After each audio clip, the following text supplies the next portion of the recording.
Sveiki! Šioje pamokoje sužinosime, kaip apskaičiuoti plokščiosios figūros, kurią vadiname lygiagretainiu, plotą. Tik tai priminsiu, kad lygiagretainis tai keturkampis, kurio priešingos kraštinės yra lygiagrečios ir lentoje kaip tik yra nubraižytas lygiagretainis ir skirtingai nuspalvintos priešingos kraštinės, nes būtent priešingos kraštinės yra lygios ir tai norėjau, kad brėžinyje būtų matyti. Lygiagretainio plotas skaičiuojamas iš tiesų labai paprastai, formulė įsimenama labai paprastai, taigi pradedame. Jeigu mums reikia suskaičiuoti lygiagretainio plotą, tai mums reikia lygiagretainio kraštinės, kadangi jos yra 4, mums reikia vienos iš tų kraštinių ilgio. Ir reikia aukštinės nubrėžtos į tą turimą jau kraštinę ilgio. Pažymėsiu aukštinę HA. H yra žymuo būtent aukštinių, o A raidelę prirašiau, kad dar kartą pabrėžčiau, jog ta aukštinė yra nuleista į kraštinę A. Taigi, norint suskaičiuoti lygiagretainio plotą, reikia tiesiog kraštinės A ilgį padauginti iš į tą kraštinę nubrėžtos aukštinės ilgio.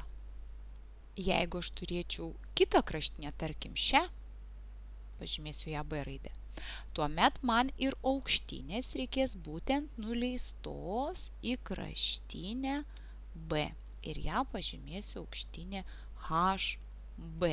Dar kartą simboliukas B parodo, kad būtent atsimušame į kraštinę B. Ir rašau, kad norint suskaičiuoti lygiagretainio plotą, aš tiesiog imsiu kraštinę, šitoj situacijoje kraštinės B ilgį, ir dauginsiu iš aukštinės HB, tai yra iš aukštinės nusileidusios į kraštinę B ilgio. Štai tokia paprasta formulė.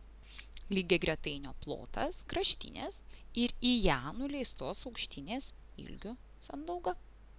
Turime štai tokią situaciją. Duotas lygiagretainis, duota tam tikra informacija apie jo kai kurias kraštines, duota aukštinė ir prašo apskaičiuoti to lygiagretainio plotą. Tai padaryti išties nesunku, nes prieš tai išsiaiškiname, kad tam reikia tiesiog imti kraštinės ilgį ir padauginti iš aukštinės ilgio. Todėl ir pasirašau kraštinę dauginsiu iš aukštinės. Bet lygiagretainis turi dvi aukštines skirtingų ilgių ir dvi kraštinės skirtingų ilgių. Kaipgi atsirinkti, kurią kraštinę ir kurią aukštinę imti? Dar kartą bandau akcentuoti. Jeigu imu kraštinę, tarkim šitą pačią, šią pažymiu geltoną spalvą, tai aukštinę būtinai turiu imti tą, kuri yra nuleista į tą kraštinę.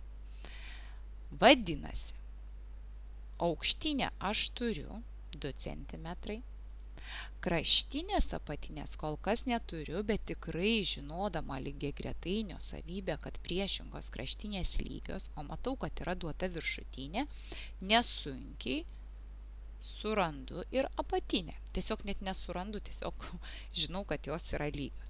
Todėl dabar jau matau, kad turiu štai šią porą kraštinės ilgį ir aukštinės ne bet kurios, o konkrečiai į tą kraštinę nuleistos ilgį. Todėl skaičiuoju iš karto lygiagretainio plotą. Imu kraštinės ilgį 4 cm ir dauginu iš aukštinės nuleistos į tą kraštinę ilgio 2 cm. Ir taip gaunu, kad šio lygiagretainio plotas yra 8 cm kvadratiniai. Dar viena situacija. Reikia apskaičiuoti lygiagretainio ABCD plotą. Ir matome brėžinyje sužymėtus davinius. AB 16 cm, AD 14 cm ir dar duota štai C, tarkim, kažkokia raidelė K. CK, matau parašyta 10 cm. Va tokia situacija. O mūsų užduotis elementari – apskaičiuoti šio lygiagretainio plotą. Nu kągi, pradedam rašyti nuo to, kad lygiagretainio plotas yra skaičiuojamas kraštinės ilgį padauginus iš į tą kraštinę nuleistos aukštinės ilgio. Žiūriu, ar aš turiu kraštinės ilgį. Turiu AB kraštinės ilgį, turiu ir AD kraštinės ilgį. Problemėlė, kurią kraštinę man imti. O tą problemą padės išspręsti aukštinė.